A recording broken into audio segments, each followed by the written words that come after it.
Bonjour à toutes, bonjour à tous. Aujourd'hui, nouvelle vidéo de présentation et de test de véhicules. Dans un premier temps, merci à vous d'être toujours plus nombreux. N'hésitez pas à vous abonner et à commenter si ce n'est pas déjà le cas. Soit sous cette vidéo pour les commentaires, soit pour les abonnements pour le garage PTS sur YouTube, Facebook et Instagram, toujours le garage PTS. Donc la présentation de cette voiture aujourd'hui est donc une Peugeot 206 Roland Garros 1,6 litre 16V. La griffe Roland Garros est donc une griffe spéciale, une série limitée lancée à chaque printemps à l'occasion du tournoi du même nom, depuis un peu plus de 30 ans dorénavant, lancée sur les 205 et les 405 breaks au départ, il y a en 88 si je dis pas de bêtises. Puis après les 405 et les 205 Roland Garros, il y a eu également des 306 Roland Garros, des 806, des 206, des 106, enfin voilà, il y a eu à peu près toute la gamme qui est passée par cette griffe spéciale. Là, celle-ci, c'est la 206, donc deuxième génération. C'est une version de 2003. La phase 2, la première stylée est sortie donc en 2003 avec cette nouvelle phase.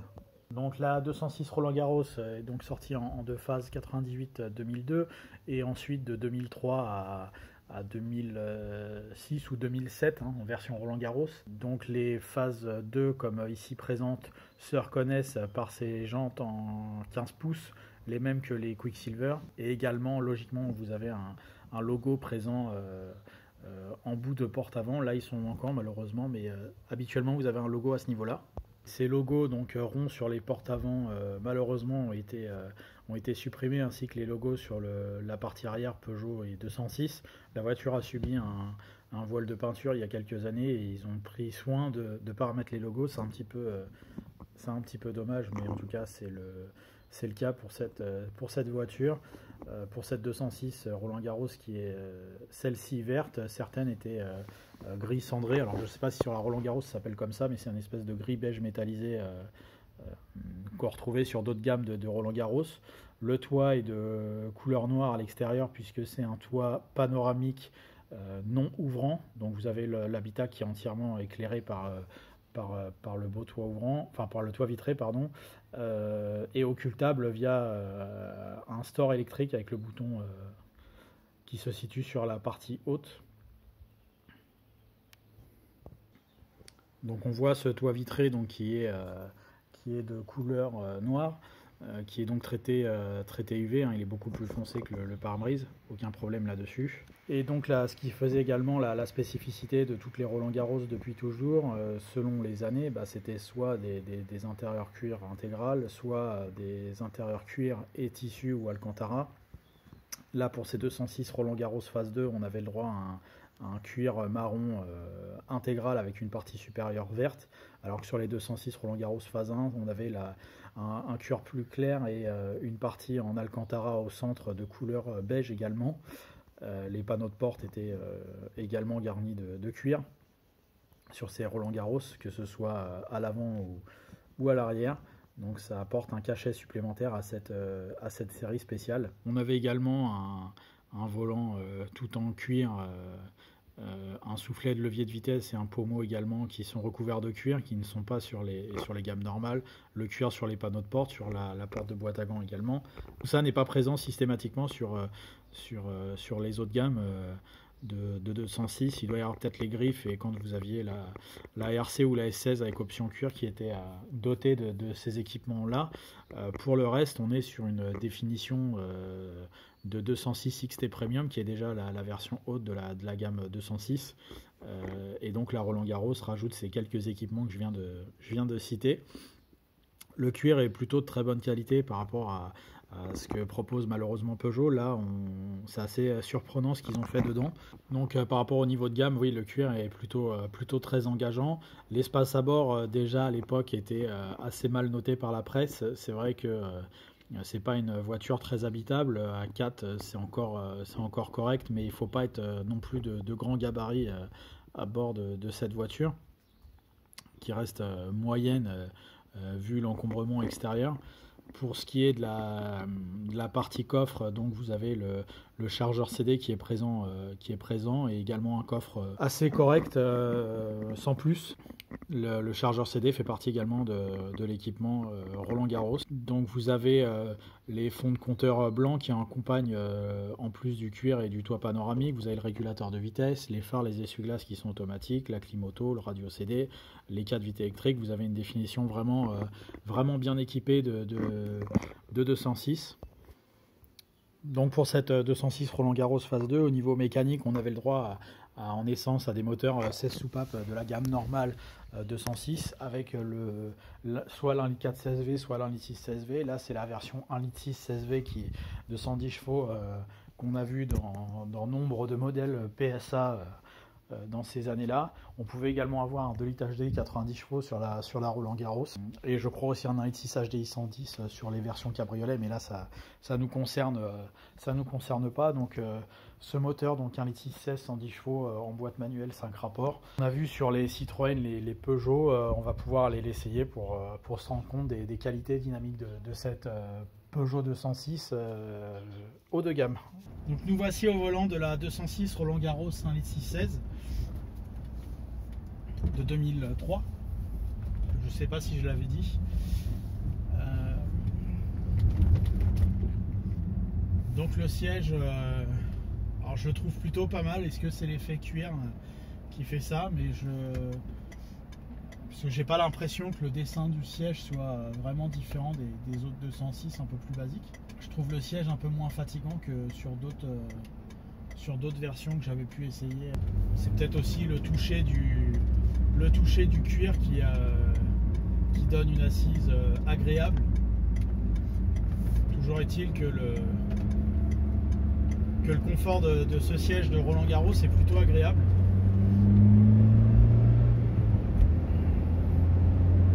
Donc pour le coup, il répond à la définition haut de gamme qu'est cette voiture. Après, le moteur, on l'entend, il est un petit peu sonore. Ça, c'est pas le toit panoramique qui fait ça, c'est vraiment la conception de la voiture qui fait ça. Je rappelle qu'elle a quasiment 25 ans de conception, la 206 maintenant, 22-23 ans. Donc là, c'est une voiture qui commence vraiment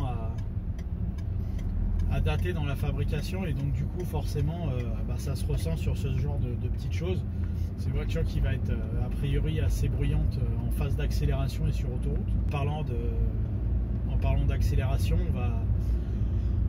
on va faire comme d'habitude et puis on va tenter de doubler ce poids lourd pour se rendre compte de la voiture. Alors a priori on va être vraiment dans une vitesse un peu inférieure à ce qu'on fait d'habitude, puisque je suis à peine à 20-30 à l'heure là.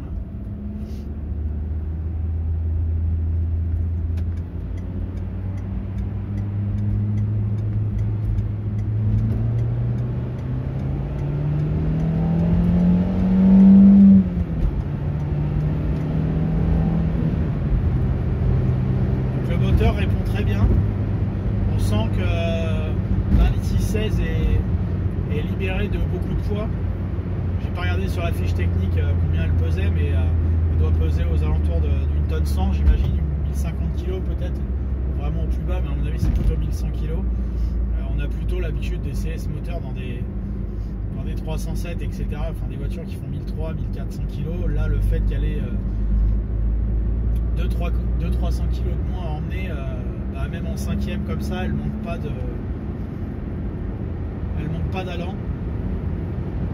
Le moteur est assez vif. Voilà, on se retrouve vite fait au-dessus des limitations de vitesse, sans même avoir besoin de rétrograder. Donc là, ce moteur 1,6 litre 16 prend toute sa mesure à ce moment-là,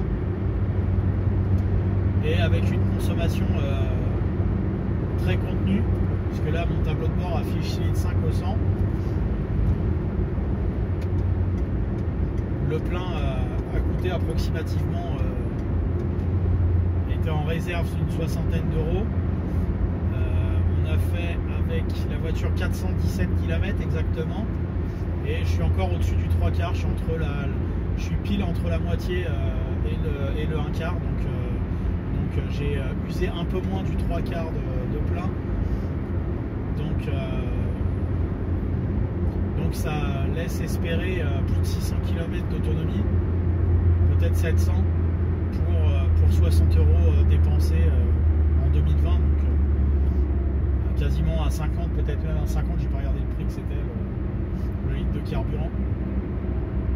Mais bon, vous connaissez les prix de l'essence, et du coup, malgré le fait qu'elle soit en version 110 chevaux, c'est pas une voiture qui va être coûteuse en essence.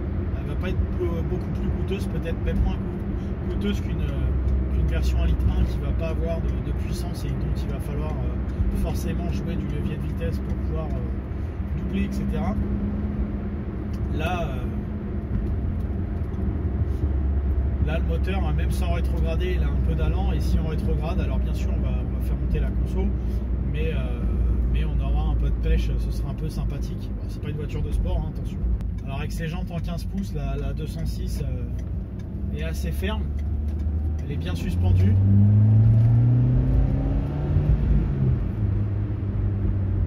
Elle prend peu de roulis, on a vraiment une tenue de route quasi à plat. Le freinage manque un petit peu de mordant, mais bon, c'est pas non plus c'est pas dramatique, c'est un peu moins mordant que sur une Clio 2 qui est la concurrente de cette 206. Par contre ouais, le châssis est plutôt agréable. Après il a l'air incisif, donc je pense qu'il faut quand même faire assez attention si on attaque un peu avec l'auto. Pour les non-initiés au train arrière qui glisse, ça peut être piégeux. Alors la 206 brille pas par la qualité de ses plastiques. On l'a déjà dit, hein, sur d'autres, voilà, c'est du plastique dur. Globalement, ça vibre pas beaucoup, pas du tout, mais c'est vrai que les plastiques sont pas très beaux. Par contre, dans cette finition Roland Garros, on sent qu'on est sur une version un peu haut de gamme, et tout de suite ça égaye quand même ce tableau de bord avec l'écouteur gris, avec les rappels de cuir sur la planche de bord, la finition grise ici. Voilà, c'est les petits trucs qui font la différence entre une 206 de base et cette Roland Garros, qui amène un peu plus de plaisir visuel, malgré qu'il n'y ait pas beaucoup plus de plaisir au niveau de la qualité, hormis sur la sellerie, comme je disais tout à l'heure, où c'est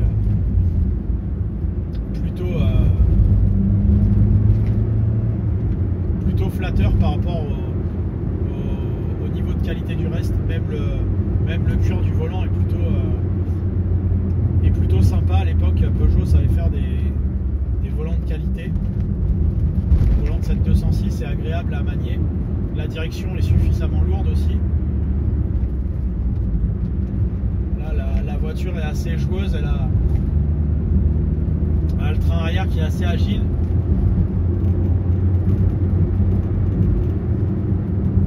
Donc pour qui aime s'amuser un petit peu au volant, c'est un peu plus piégeux qu'une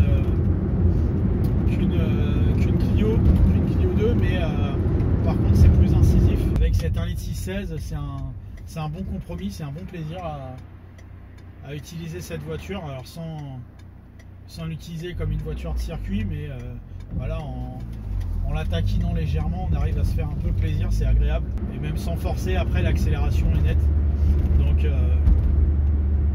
donc ce moteur 1,6 litre 16 sur les 206, c'est un très bon choix. En plus, c'est un moteur qui est fiable, donc en plus d'être économique et au niveau consommation de carburant, il est également économique au niveau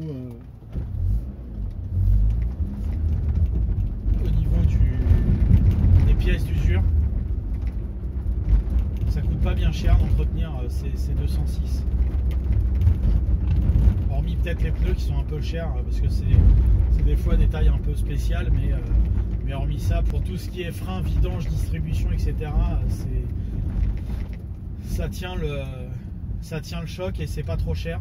Et en termes de fiabilité générale, bon, la 206 elle a quelques défauts, mais rien d'insurmontable pour le premier mécanicien venu. Donc c'est une voiture qu'on peut conseiller avec ce moteur là sans aucun problème. Un défaut par contre, malgré son âge, la 206 reste une voiture extrêmement cotée et le prix n'est pas forcément justifié. Maintenant les gens aiment la 206 et du coup les prix s'en ressentent à l'achat.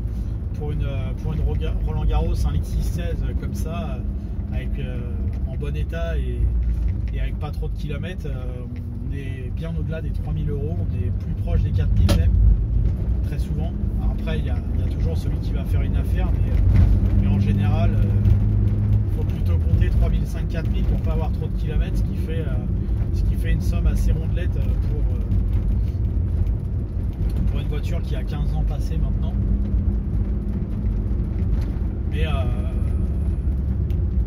Et de l'autre côté elle vous le rend parce qu'elle a quand même un certain nombre de points sympathiques qui la rendent agréable, et en tout cas plus agréable que la 206 Roland Garros phase 1 en 1,6 90 chevaux qui était là pour le coup au niveau de la sellerie pas top. Elles vieillissent très vite alors que ces phase 2 ont quand même bien corrigé le tir. Donc sur une Roland Garros, plutôt une phase 2 qu'une phase 1, ça c'est sûr et certain. Voilà, merci à vous d'être toujours plus nombreux à suivre ces vidéos de tests de véhicules. Merci encore. N'hésitez pas, si ce n'est pas le cas, à vous abonner, à commenter, à aimer également les vidéos. Le pouce bleu, l'abonnement, ça fait du bien en référencement et ça aide la chaîne à grandir. N'oubliez pas également Instagram, le garage PTS. Vous retrouverez Instagram c'est plus la photo, donc vous retrouverez quelques photos et puis des projets qui sont soit passés soit en cours. Donc n'hésitez pas à vous abonner également Instagram et Facebook, le garage PTS également. Merci beaucoup, à bientôt, au revoir.